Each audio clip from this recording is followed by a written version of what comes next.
Tuhan bersamamu. Inilah Injil suci menurut Santo Matius. Pada suatu hari Yesus naik ke dalam perahu dan murid-muridnya mengikuti dia. Sekonyong-konyong mengamuklah angin ribut di danau itu sehingga perahu ditimbus gelombang. Tetapi Yesus tidur. Maka murid-muridnya membangunkan dia, katanya, "Tuhan, tolonglah, kita binasa." Yesus berkata kepada mereka, "Mengapa kalian takut, hai orang yang kurang percaya?" Lalu bangunlah Yesus menghardik angin dan danau, maka danau menjadi teduh sekali, dan heranlah orang-orang itu, katanya, "Orang apakah dia ini sehingga angin dan danau pun taat kepadanya?" Demikianlah sabda Tuhan. Ibu, Bapak, Saudara terkasih dalam Tuhan, beberapa minggu yang lalu kita mendengarkan bacaan, namun versi Markus, dalam Tuhan itu menghardik danau yang misalnya itu yang menimbul, yang ada badai dalam danau itu.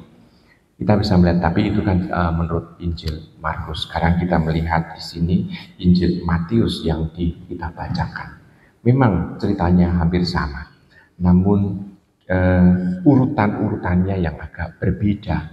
Misalnya dalam sebelum Tuhan menghardik danau atau badai itu, Tuhan mempertanyakan terlebih dahulu mengenai iman para murid yang ada di sana.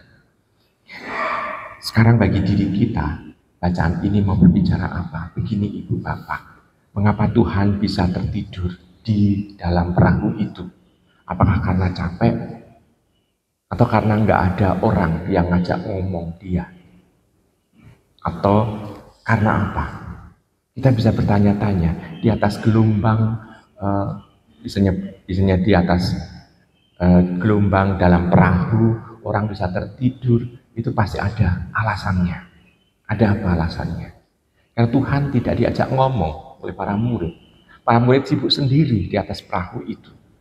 Dia membiarkan Tuhan untuk sendirian. Dengan seperti itu, alasannya kenapa Tuhan bisa tertidur, ya karena tidak diajak omong. Nah, sekarang kalau kita mengibaratkan misalnya itu kapal itu atau perahu kecil itu adalah diri kita. Tuhan ada dan bertahta di hati kita. Kita ajak ngomong nggak Tuhan itu dalam kehidupan sehari-hari kita?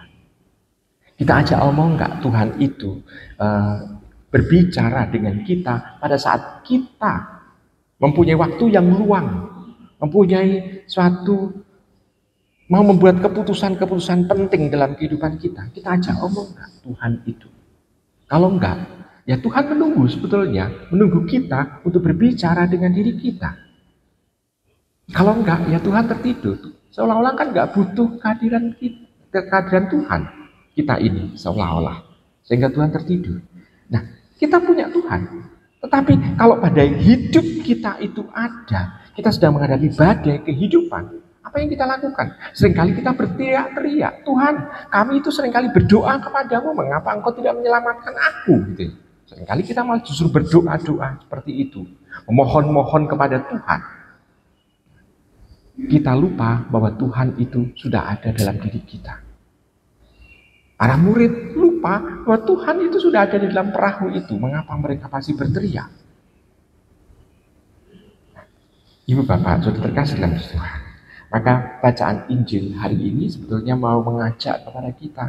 Kita sudah bersama dengan Tuhan, namun seringkali kita justru melupakan Tuhan.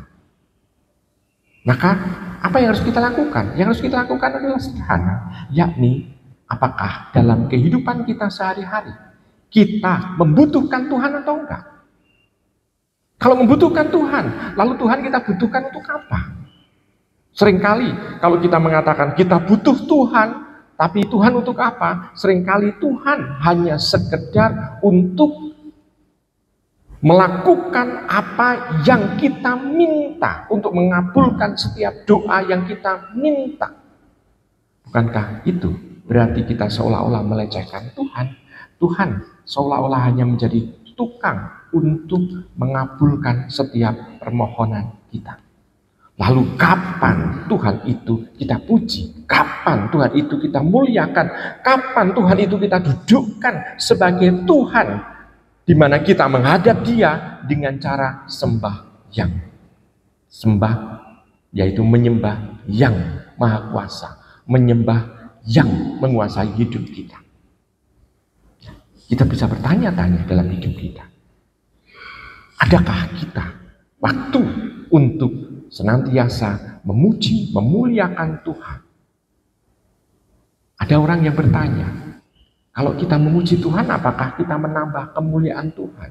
Jelas jawabannya tidak. Tuhan sudah mulia, Tuhan sudah maha besar, Tuhan sudah menguasai segalanya. Kita memuliakan Tuhan bukan pertama-tama untuk menambah kemuliaan Tuhan. Tuhan tidak butuh penambahan itu karena Dia sudah sempurna adanya. Namun kita butuh untuk memuji, memuliakan Tuhan demi keselamatan kita. Ya, Ibu Bapak, Saudara, saudara kasih dalam Tuhan. Maka bacaan ini mengajak kepada kita, jangan kita biarkan Tuhan hanya berdiam di dalam hati kita. Kita harus mengajak Tuhan untuk berdialog. Walaupun seolah-olah yang kita dialogkan adalah hal yang remeh-temeh, namun kita tetap harus melibatkan Tuhan dalam kehidupan kita sehari-hari. Selamat merenungkan.